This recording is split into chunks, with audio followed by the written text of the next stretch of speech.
Hello dear student, this is Anshuman sir, your physics teacher, and today here we are going to discuss our lecture number 3.21 of the chapter 3, that is the current electricity. Dear students, this is the last lecture of this chapter and our today's topic is the potentiometer. Potentiometer is a very important device which is oftenly come in your examination, so just be careful and make note, be ready with the copy and pen and just note it down what I am saying to you. Okay, so let me start. So firstly, potentiometer is a device which is used to measure the EMF. I already told you what is the EMF, that is the electromotive force. किसी भी cell का एक जो open circuit voltage होता है उसे आप EMF कहते हो.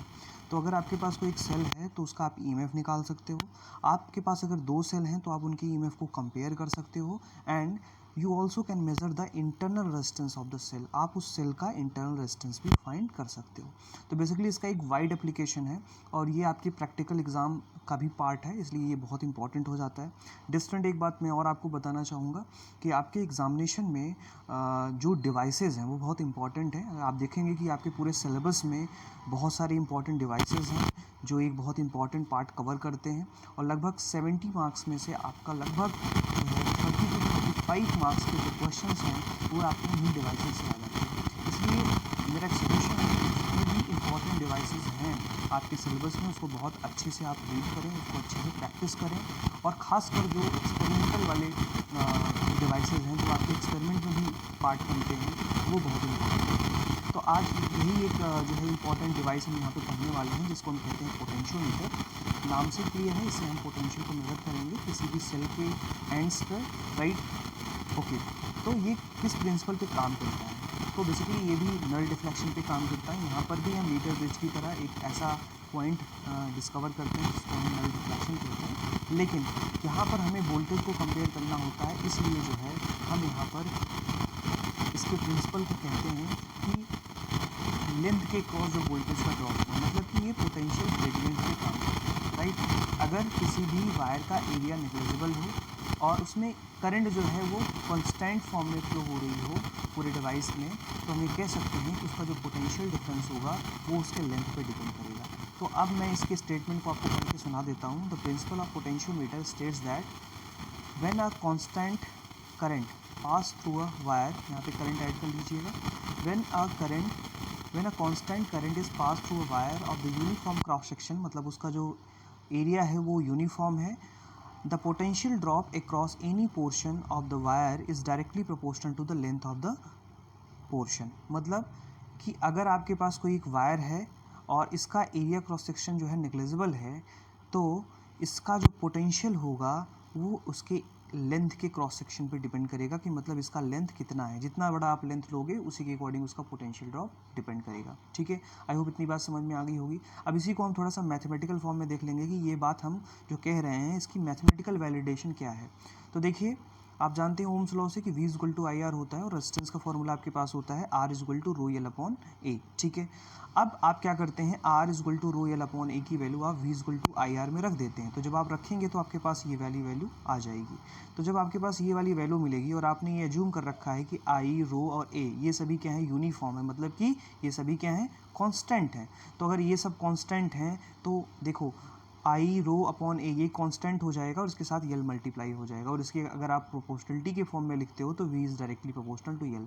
मतलब कि किसी भी वायर का एरिया अगर नेग्लिजिबल है तो उसका जो पोटेंशियल ग्रेडियंट होगा वो उसके लेंथ पे डिपेंड करेगा. पोटेंशियल ग्रेडियंट का मतलब कि पर यूनिट लेंथ में कितना वोल्टेज का ड्रॉप हो रहा है. ठीक है, तो यूनिट लेंथ में कितना वोल्टेज का ड्रॉप हो रहा है इसे आप कहते हैं पोटेंशियल ग्रेडियंट. तो उसका जो पोटेंशियल ग्रेडियंट होगा वो उसके लेंथ पे डिपेंड करेगा. आई मीन उसका जो पोटेंशियल डिफरेंस होगा या पोटेंशियल लॉस होगा वो उसके लेंथ पर डिपेंड करने वाला है. ठीक है, आई होप इतनी बात आपको क्लियर हो गई होगी. ठीक है, सो डियर स्टूडेंट्स, आगे हम इसके एप्लीकेशंस को देखते हैं. तो बेसिकली इसके जो हैं कुल मिलाकर के 3 एप्लीकेशंस है. There are 3 applications which is based on potentiometer and we calculated that. तो सबसे पहला जो है वो है आपका to measure the EMF of the cell. ये बहुत ही स्टैंडर्ड है, इसको मैं आपको डिटेल में समझा रहा हूँ. बाकी और जो दोनों एप्लीकेशन है जिसमें हम क्या करते हैं, दो सेल के EMF को कंपेयर करते हैं. तीसरा जो है उसमें हम क्या करते हैं, we have to measure the internal resistance of the cell, right. So there are 3 application of this potentiometer principle and potentiometer device. तो first of all I would like to say you what is the potentiometer device? तो basically potentiometer device भी आपका metre bridge की तरह होता है। उसका shape कुछ इस तरह से होता है, एक वुडन बॉक्स होता है आपके पास इस तरह से, और इस वुडन बॉक्स के ऊपर जो है दो टर्मिनल होते हैं ए और बी, और इनके बीच में बहुत सारे वायर इस तरह से राउंड शेप में इस तरह से बने हुए होते हैं, ठीक है। इसके नीचे एक स्केल लगी हुई होती है, और स्केल पे 1 से लेकर के 100 सेंटीमीटर मतलब कि 1 मीटर की स्केल लगी हुई होती है, जिससे कि हम क्या करते हैं, इस पर नल पॉइंट के डिस्टेंस को, लेंथ को क्या करते हैं, फाइंड करते हैं, ठीक है। इसमें कई सारे सेगमेंट्स होते हैं, कई सारे लाइंस होते हैं। इधर ये 100 मीटर का हो गया, फिर ये वापस आता है 100 मीटर, फिर इस तरह से जो है लगभग 500 मतलब 5 मीटर का, लगभग 5 मीटर का जो है वायर होता है जो इसके ऊपर लगा हुआ होता है। इसके दो टर्मिनल होते हैं, और इन टर्मिनल जो है सेल के ईएमएफ को कैलकुलेट करते हैं। तो अब देखिए इसका सर्किट थोड़ा सा देख लेते हैं, इसके सर्किट में क्या क्या चीज़ें हमें पढ़नी होती हैं, क्या क्या चीज़ें जाननी होती हैं। देखिए ये बेसिकली जो है एक वुडन बॉक्स है, ये पूरा वुडन बोर्ड के ऊपर जो है इस तरह से सेटअप होता है। इसके नीचे ये देखिए स्केल लगी हुई है, ये कॉपर की स्ट्रिप्स हैं, ये आई स्ट्रिप है,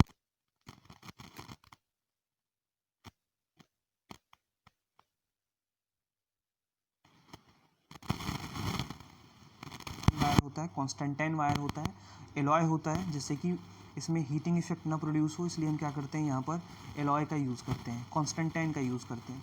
इस वायर को हम इस तरह से यहाँ पे इस तरह से राउंडेड करके कई सारे लेंथ में इस तरह से रखते हैं इसको यहाँ तक। तो बेसिकली ये 5 to 6 राउंड्स होते हैं, किसी किसी पे 10 राउंड्स भी होते हैं। तो वो डिपेंड करता है कि कितना प्रिसीज वैल्यू कैलकुलेट करेगा या कितना अच्छा डिवाइस आपके पास है। तो ये मान के चलिए कि इसमें जो वायर लगा हुआ होता है वो 5 मीटर से ज़्यादा ही होगा, ठीक है। अब क्या करते हैं, इस मीटर ब्रिज के ऊपर दो टर्मिनल होते हैं, पहला टर्मिनल ए यहाँ पे हो गया, दूसरा टर्मिनल यहाँ पे बी हो गया, ठीक है। अब क्योंकि हम क्या कर रहे हैं यहाँ पे, सबसे पहले हमको क्या करना पड़ेगा, इसको एक वोल्टेज जो है प्रोवाइड करना होगा, उसके लिए हमें एक बैटरी की ज़रूरत होगी। तो हम इसमें एक बैटरी का यूज़ करते हैं, जिसका ईएमएफ हमने ई डैश मान रखा है, ये हमें ऑलरेडी पता होता है।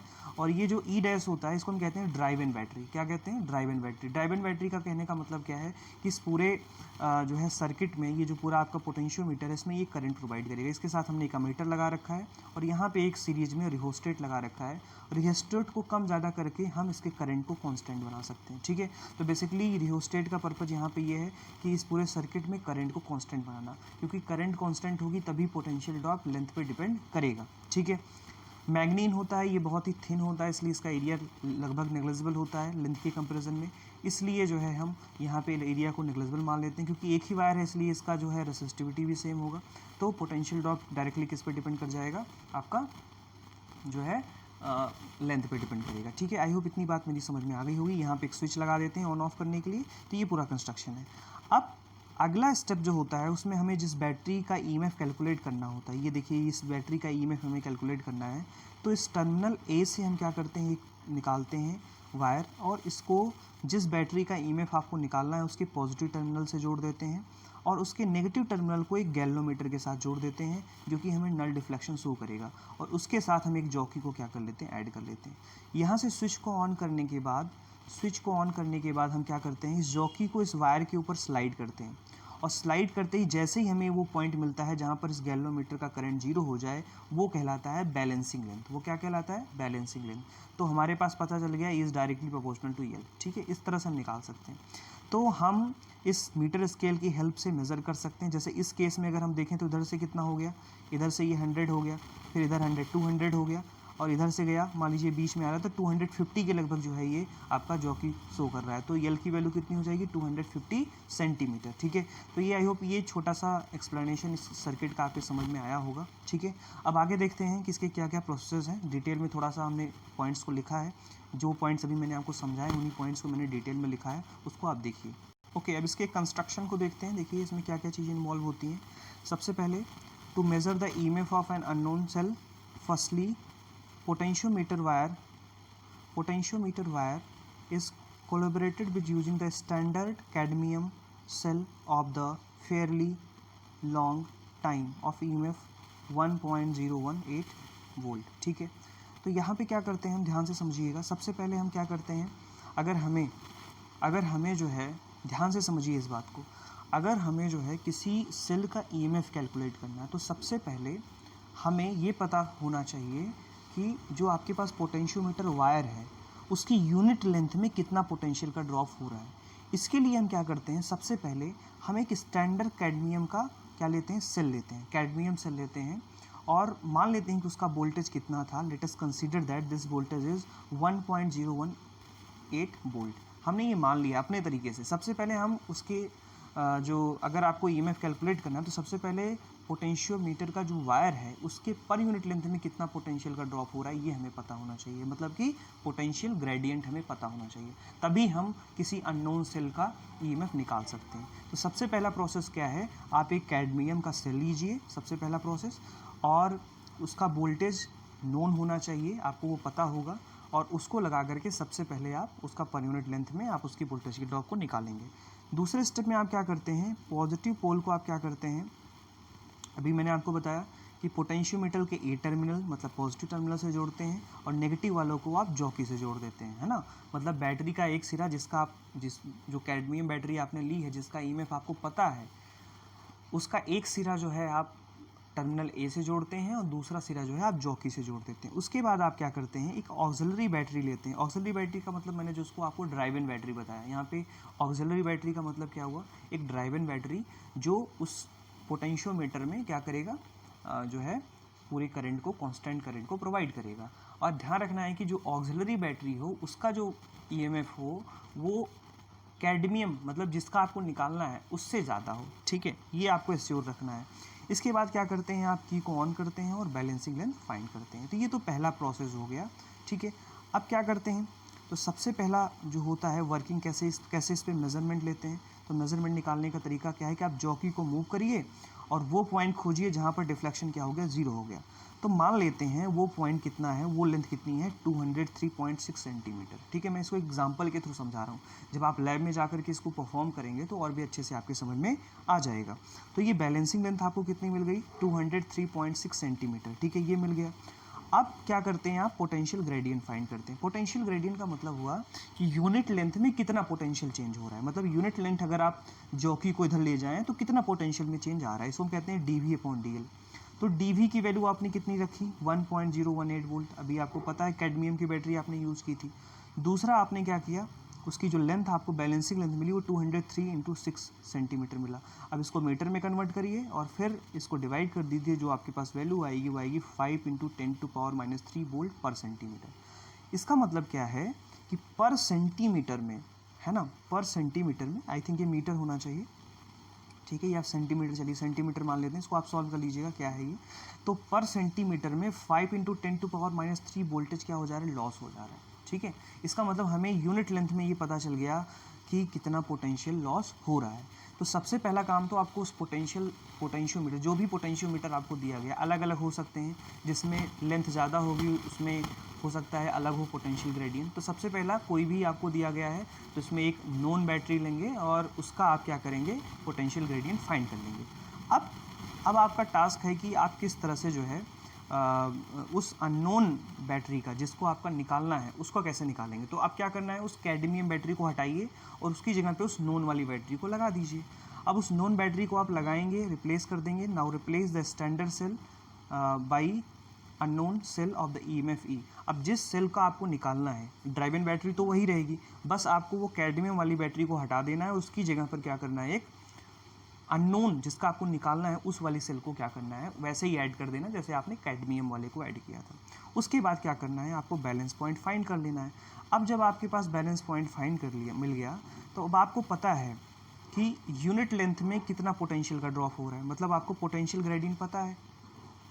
और अब अगर आप पोटेंशियल को लेंथ से मल्टीप्लाई कर दें तो आपको क्या मिल जाएगा, EMF मिल जाएगा। मतलब पोटेंशियल ग्रेडियंट यूनिट लेंथ में कितना हो रहा है पोटेंशियल, और जो टोटल लेंथ है आपको पता चल गई नल पॉइंट वाला, उसको मल्टीप्लाई कर देंगे तो आपको उस सेल का EMF पता चल जाएगा। मतलब आपको ये फॉर्मूला याद रखना है, E = L क्या है, balancing length of the unknown cell, जो इस सेल का आप EMF निकाल रहे हैं, ठीक है।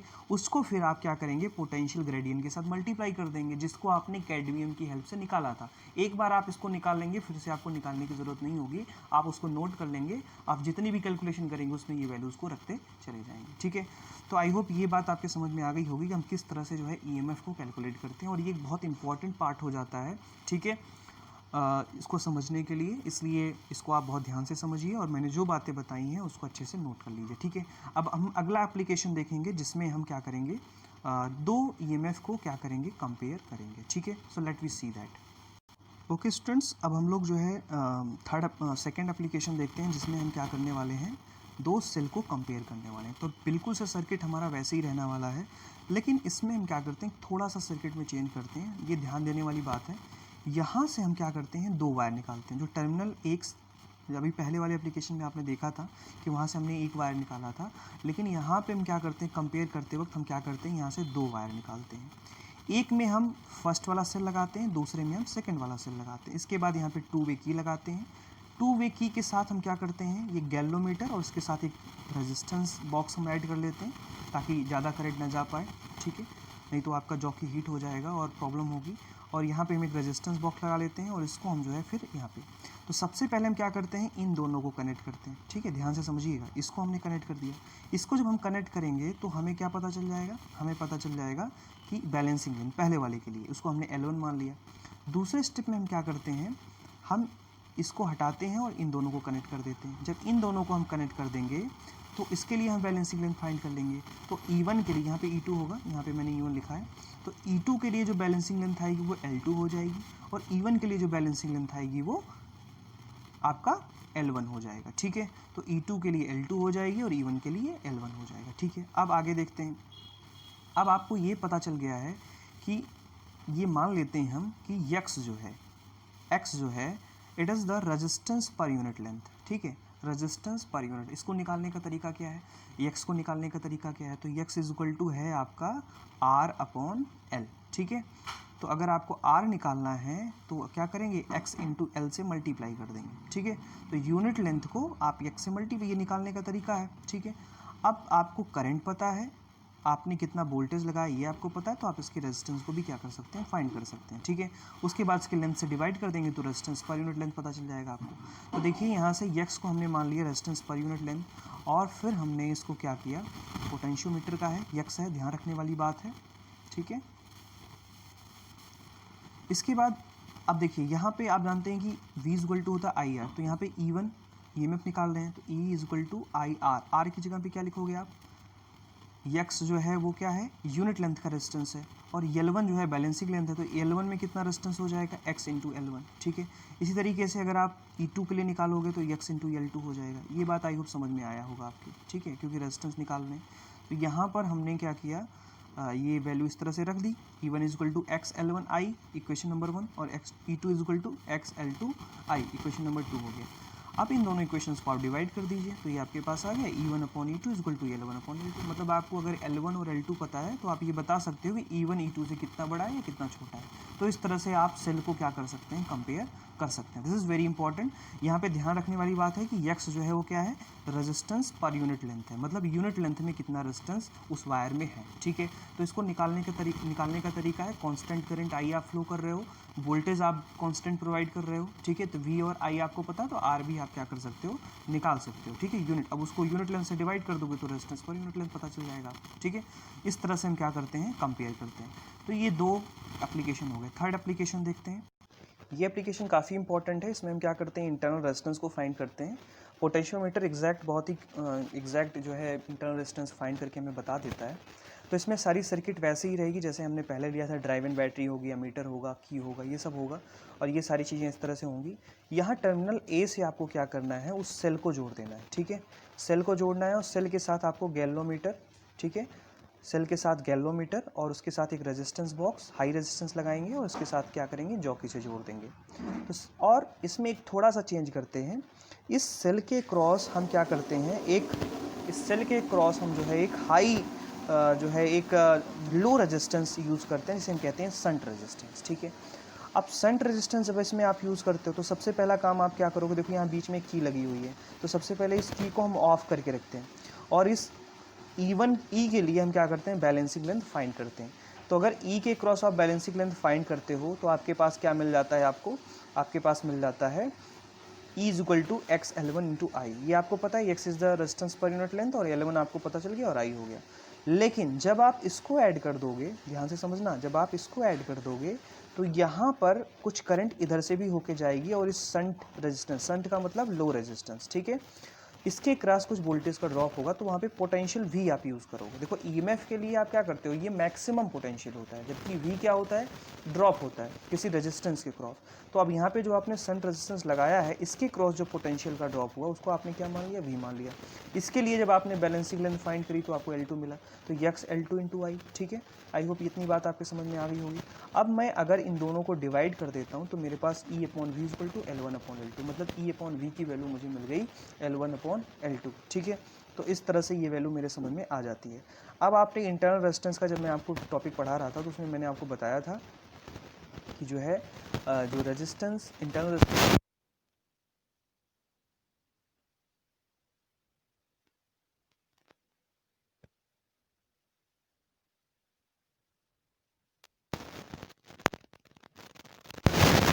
शंट की वैल्यू मुझे ऑलरेडी पता होती, कितना आपने यहाँ पे कैलकुलेट, शंट का मतलब रेजिस्टेंस बॉक्स लगाओगे यहाँ पे और एक नॉन रेजिस्टेंस वहाँ पे क्रिएट करोगे, ठीक है। तो इस तरह से आप इंटरनल रेजिस्टेंस भी क्या कर सकते हो, फाइंड कर सकते हो, ठीक है। So dear students, I hope ये आपके समझ में आ गया होगा आज के लेक्चर में। आज के लेक्चर में हमने 3 इंपॉर्टेंट बातें की। पोटेंशियोमीटर से हम किस तरह से ईएमएफ कैलकुलेट कर सकते हैं किसी सेल का, और जो है हम किस तरह से ईएमएफ को कंपेयर कर सकते हैं, और थर्ड जो है हमने सबसे इम्पोर्टेंट पढ़ा कि हम किस तरह से जो है इंटरनल रेजिस्टेंस को फाइंड कर सकते हैं। ये कनेक्शन करते वक्त आपको ध्यान रखना है कि जो ड्राइव इन बैटरी हो, ड्राइव इन बैटरी का ईएमएफ जो है वो हमेशा जिस बैटरी का ईएमएफ आप निकाल रहे हैं, जो अननोन बैटरी है, उसके ईएमएफ से हमेशा ज़्यादा होना चाहिए, ठीक है। और इसके लिए हमेशा आप जो प्राइमरी सेल्स होते हैं उनका यूज अगर आप करते हैं तो बेटर है। जो अल्टरनेटर आप यूज़ करते हैं उसमें जो है बैटरी एलिमेंटर यूज़ करते हैं, उसमें फ्लक्चुएशन आता है, तो जिसकी वजह से हम इसमें एग्जैक्ट वैल्यू नहीं कैलकुलेट कर पाते हैं। इसके लिए हमेशा आप डेनियल या एलांचले सेल का यूज़ कर सकते हैं, ठीक है, जिससे हम उसका इंटरनल रेजिस्टेंस फाइंड कर सकते हैं, ठीक है। ड्राई सेल का यूज़ आप कर सकते हैं, ठीक है।